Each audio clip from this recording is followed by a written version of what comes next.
जय माता दी, जय महादेव। आप सभी का मेरे YouTube चैनल माता की कृपा में स्वागत है। आज मैं आपको कुछ धन प्राप्ति के कुछ ऐसे उपाय बताने जा रही हूँ जिससे आपकी धन के प्रति जो भी समस्या है वो समाप्त होगी। धन का अर्थ केवल रुपए पैसे तक ही सीमित नहीं है। व्यक्ति के पास धन, यश, कीर्ति, भवन, ऐश्वर्य सब कुछ हो, वही धनवान है, वही ऐश्वर्यवान है। किसी भी लक्ष्मी साधना का तात्पर्य केवल धन कमाने से नहीं, अपितु समस्त आवश्यकताओं की पूर्ति लक्ष्मी के स्थायित्व से ही प्राप्त हो सकती है।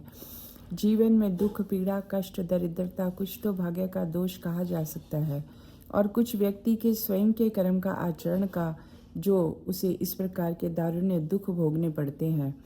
कितने ही धनोपार्जन के उपाय क्यों न कर लें, प्रतिवर्ष मंत्र, जप, अनुष्ठान आदि कार्य क्यों न संपन्न कर लिए जाएं, फिर भी लक्ष्मी स्थायी रूप से किसी के घर में नहीं रह पाती और फिर एक बार व्यक्ति अपने कर्म, भाग्य तथा पूजा पाठ का दोष देने लगता है, जबकि दोष उसके कर्म का आचरण का होता है।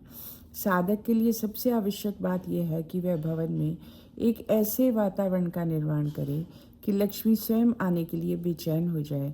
किसी भी व्यक्ति को अगर सम्मान दिया जाए, उसका स्वागत किया जाए, उसके मनोनुकूल व्यवहार किया जाए तो वह अपना सर्वस्व समर्पित करता ही है। अतः साधक को ये जानना आवश्यक है कि लक्ष्मी कहाँ रहती है और कैसे भवन में प्रवेश करती है। जिस घर के लोग अपने इष्ट के प्रति श्रद्धावान होते हैं, जहाँ व्यक्ति ब्रह्म मुहूर्त में उठकर प्रभु का चिंतन करता हो, जहाँ स्त्री पुरुष एक दूसरे का सम्मान करते हों, जिस परिवार में मधुरता का वातावरण हो, जहाँ रहने वाले लोग सत्यभाषी तथा सदाचारी हो, घर में किसी प्रकार की कलह की स्थिति उत्पन्न न होती हो, इसके पश्चात भी धन में कमी आ रही हो, तो देखें इनमें से कोई दोष तो नहीं है।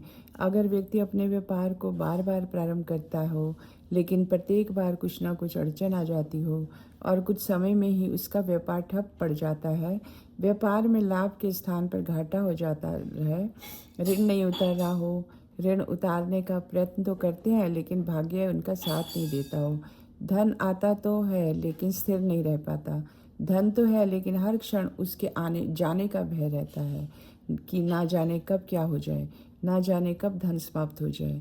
अगर आप इस प्रकार की समस्याओं से घिरे हैं तो आपको मैं जो उपाय बता रही हूँ, आप इन उपायों को करो। आपको करोड़पति बनने का आश्वासन तो नहीं देती, हाँ, जीवन आपका बहुत मधुर और खुशहाल हो जाएगा, इसका मुझे विश्वास है। आप कुछ समय तक ये प्रयोग करें। ये कुछ उपाय, इनमें से 1, 2 या 3 उपाय भी आप नियमित कर सकते हैं। सबसे पहला उपाय है, आप शंख और कमल बीज, जिसे कमलगट्टा कहते हैं, किसी भी लक्ष्मी मंदिर में चढ़ा दें अथवा नदी में विसर्जित करें। ये किसी भी दिन कर सकते हैं। अक्षय तृतीया भी सबसे बड़ा गुण ये है कि पूरे वर्ष में कोई भी तिथि क्षय हो सकती है, लेकिन ये तिथि अर्थात वैशाख शुक्ल पक्ष की ये तृतीया कभी भी क्षय नहीं होती है। ये सौभाग्य सिद्धि दिवस है। इस दिन गुरु, पूर्वजों और वृद्धों से आशीर्वाद प्राप्त करें। पूर्वजों का आशीर्वाद एवं पुण्य आत्माओं से परिवार वृद्धि होती है।